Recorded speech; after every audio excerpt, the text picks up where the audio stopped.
শরীফ ওসমান হাদি একজন তরুণ, যার চিন্তা আর কণ্ঠ তাকে আলাদা করে তুলেছিল।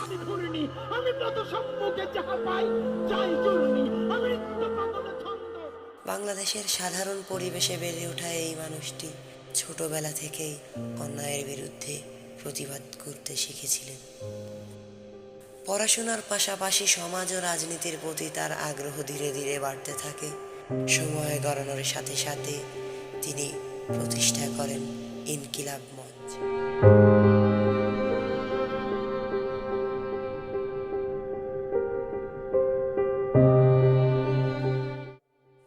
এই ইনকিলাব মঞ্চের মাধ্যমে নিজের কণ্ঠ পৌঁছে দেন মানুষের মাঝে। তার বক্তব্য ছিল সরাসরি, স্পষ্ট, অনেক সময় বিতর্কিত।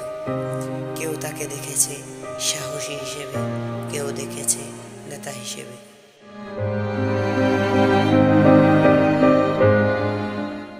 তবে একটি বিষয় অস্বীকার করার কোনো উপায় নেই, তিনি তরুণদের মধ্যে চিন্তা করার সাহস জাগিয়েছিলেন।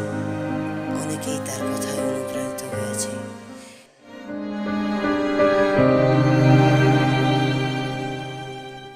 সংগ্রামের এই পথ তার জন্য কখনোই সহজ ছিল না।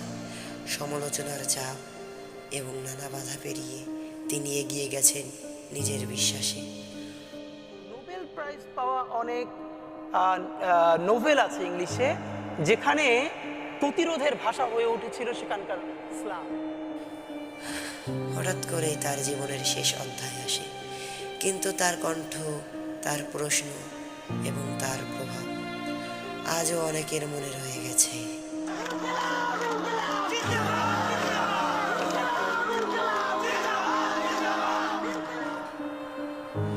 সে চেয়েছিল তার বিচার। শুধু আমাদেরকে যদি কেউ গুলি করে মেরে ফেলে, তাকে যেন ধরে বিচার করা হয়। আপনি যদি আজকে আমাকে, জাবেরকে, আমাদের টিমকে মেরে ফেলেন এবং তার যদি বিচার করতে না পারেন, তাহলে নতুন কেউ জন্মাবে না। শুধু এই জন্য তার বিচার করে ফেলতে হবে, আর কিছু স্পেশাল সিকিউরিটি না। কিন্তু আমরা কি সেই বিচারটা তার এনে দিতে পারবো? একটি জীবন হয়তো বা শেষ হয়েছে, কিন্তু তার গল্প এখনো শেষ হয়নি।